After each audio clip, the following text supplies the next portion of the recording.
there.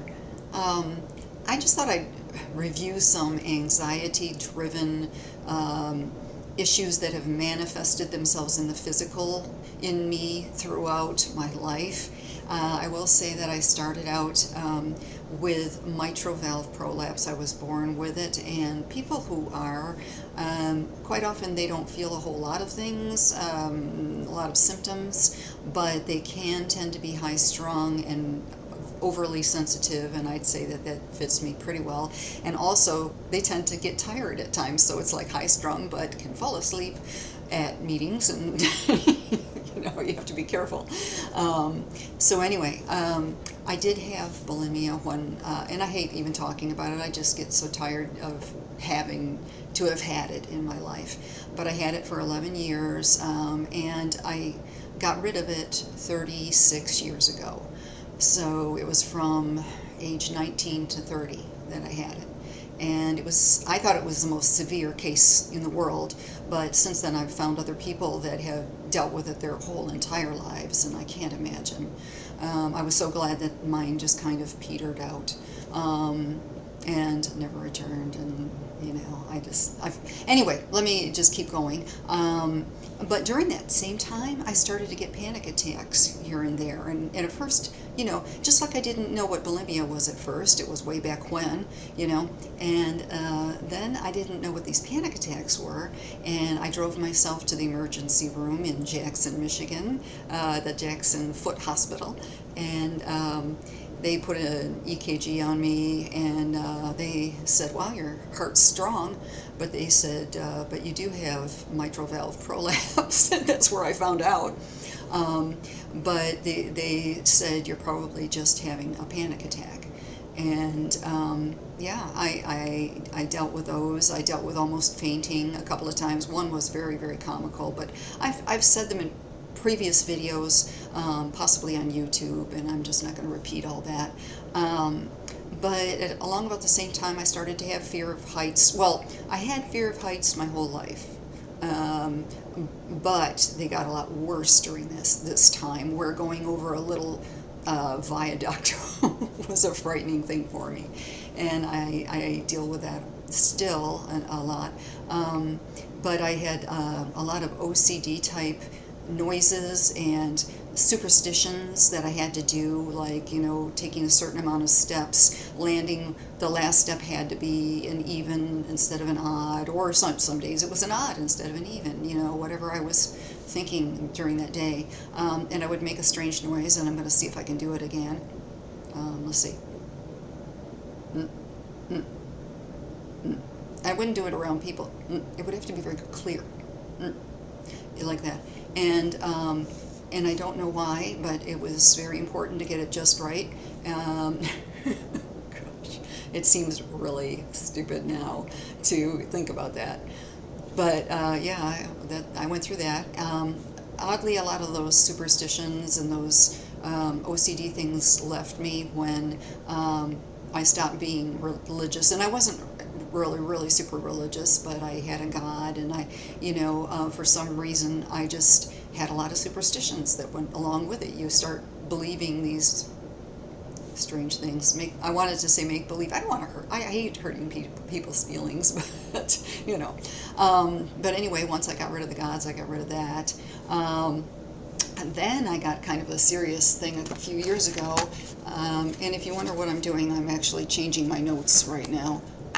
The whole, there, okay. I had chronic hyperventilation syndrome, and I don't like where I placed that, because I placed it right in front of my face where I can't even see what I'm doing, and I'd like to see what I'm doing a little bit.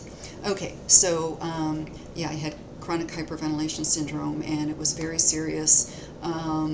And I've done 2 videos on that on TikTok, so if you have that, you can get some help there. After a while, after you try some of the methods that I talk about in those 2 videos, and I'm not into monetizing, I have so few people that watch me, that's, that would be ridiculous. I just like to help people. And so after you start trying to do the things that I talk about, just for me at least, I found I was much more in tune to when I was going to start to hyperventilate, when I was going to start to get into any of those breathing patterns, and I could stop it right away. And and I still have a few times where I'll get a little bit nervous or I'll start that a little bit, but I immediately recognize it and I know how to get rid of it. So I've kind of I've got it controlled. I've got it managed. Not totally cured, but managed, and that's good enough for me. Um, let's see what else. Oh, recently I've had trouble a little bit with word pronunciation.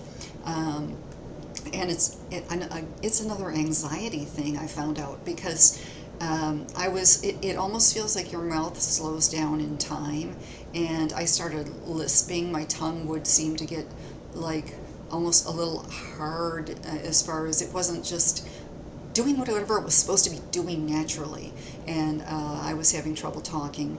I think I might have been holding it a little hard and in a little further, but yeah. And so I looked it up, and there's all these people, and quite often they're older, going, do I have Alzheimer's? Am I losing my ability to speak? But they said no, it's anxiety, and so all I'm doing is just learning how to relax all these things, and and it wasn't serious because there's tons of times that I don't have an issue with it at all, but quite often when I try to do videos, I'll have some problems with it a little bit. I'm slightly having problems, but you don't notice it much here. But it's just weird. It's like, why all these things, I'm a person who wants to just have a good, happy life and help people, help animals, do all that kind of thing. And I want to be the person who's all together, and I want to be the person who's really, really intelligent.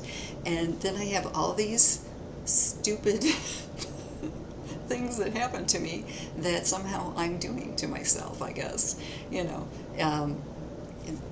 It's just how my brain was configured, and the experiences that I've had in life have somehow molded me to be this. So I guess that's really about all I wanted to say, is just that the sooner you start addressing things and just get brave about them and tough on yourself, you do have control over things. You can start to find out what's wrong, figure out what's wrong, and come up with the answers. And that's the only way to address just about everything. I said one time, a long time ago, with the bulimia, that even when I'd go into a store and I'd feel like I was out of control buying candy bars and buying this and that, I really had control. There were so many ways I had control. I'd go out to the car and then I'd start eating them. Well, if I really didn't have control at all, I would have eaten them in the store. But see, I knew better. I knew, no, I can't do that in there. And so just naturally, I didn't. Naturally, I would pay for them first and get out to the car where other people wouldn't watch me. And so you have more control than you know you do.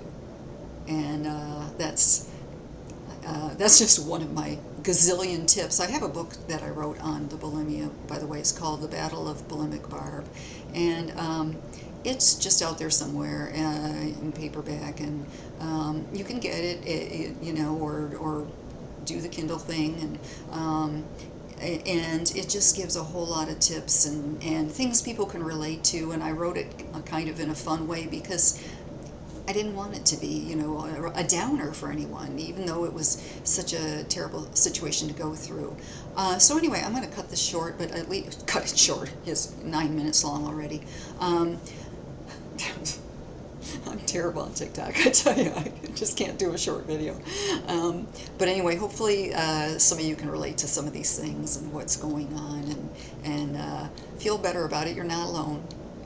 There's a lot of us out there that are just as, messed up, but not in a serious enough way for anybody else to know. We just know we are. Anyway, bye.